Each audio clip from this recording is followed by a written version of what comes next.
L'interista pensava di aver vinto oggi, what? Pensava di aver vinto la partita, invece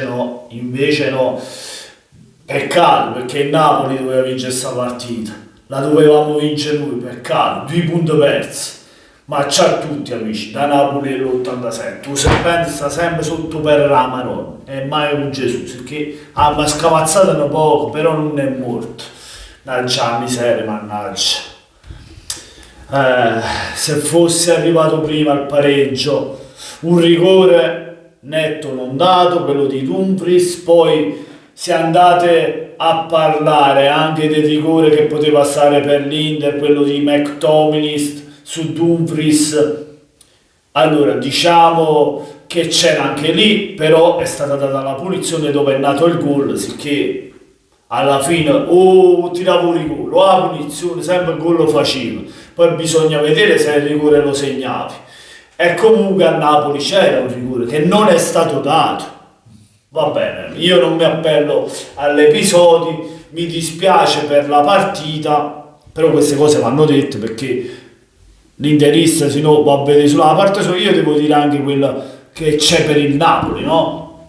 Però non sono qui a piangere sugli episodi, ma ho rammarico per la partita perché Napoli ha fatto una grandissima partita, l'Inter ha tirato 2 volte in porta, il Napoli non è che abbia tirato tantissimo ma ha creato più dell'Inter, cioè andando a vedere le statistiche il Napoli ha fatto più dell'Inter anche a livello di possesso palla, anche se il possesso palla conta poco, però cioè il Napoli sembrava più che poteva vincere la partita rispetto all'Inter, poi è finita 1-1, peccato appunto che il pareggio non sia arrivato prima. Allora l'Inter è vero anche che è andata in difficoltà ancora di più, però come sentiamo i telecronisti che dicono l'Inter è uscito Di Marco e allora è cambiata la partita, e no, perché la partita il Napoli l'ha fatta ancora prima che uscisse Di Marco, poi con Di Marco che è andato fuori il Napoli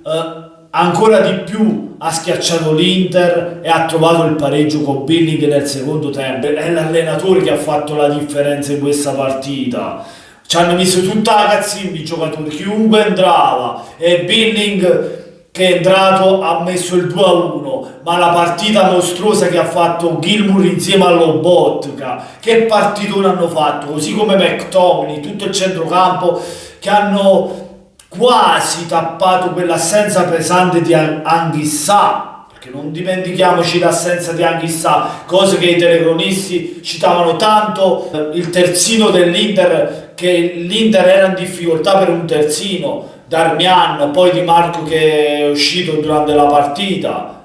ma noi abbiamo avuto assenze importanti come quella di Anghissà e quella di Neres,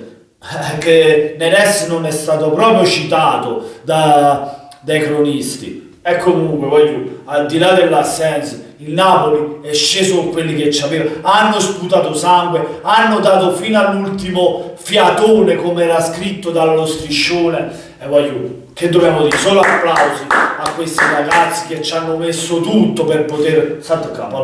che ci hanno messo tutto per poterla poi vincere. È arrivato troppo tardi il gol, perché si è messo tutto a Milano in porta, il pullman, anche Simone Inzaghi stava entrando in campo per andare in difesa pure lui, come sempre a Chiagne, una munizione ogni tanto dalla doveri, perché non c'è stato, fanno dovere a modo, perché non è ammonito nessuno, ci hanno acceso i giocatori e non ha ammonito nessuno. Comunque un risultato che rimane un po' d'amaro in bocca al Napoli, alla fine è più un pareggio che va bene all'Inter, visto che è primo a un punto sul Napoli, per il campionato è lungo, sono 11 partite, è un pareggio che alla fine tutto sommato ci va anche bene a noi, visto come stava finendo la partita, però c'è il rammarico che potevamo sicuramente poterla pareggiare prima e fare qualcosa in più per vincerla. Culo tutto che l'Inter lasciamo stare. Comunque niente, fatemi sapere voi cosa ne pensate nei commenti, lasciate un bel mi piace, un'iscrizione e un commento. Lobotka mostruoso, migliore in campo, infatti. Buongiorno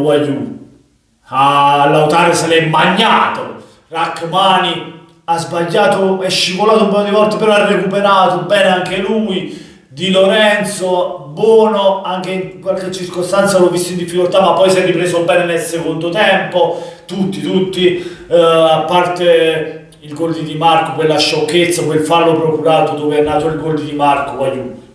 gol capolavoro, che dobbiamo di un grande giocatore e lo fa vedere, l'ha fatto vedere una grande punizione, punizione magistrale di Federico Di Marco, e poi Billing pareggia la partita. E con questo è tutto, il Napoli è sempre lì, a -1 dall'Inter, l'Atalanta bene per noi che ha pareggiato, si è fermata, resta a -2, aspettando la Juventus che si possa avvicinare. Con questo è tutto, buonanotte a tutti, da Napoli 87 e come sempre forza Napoli!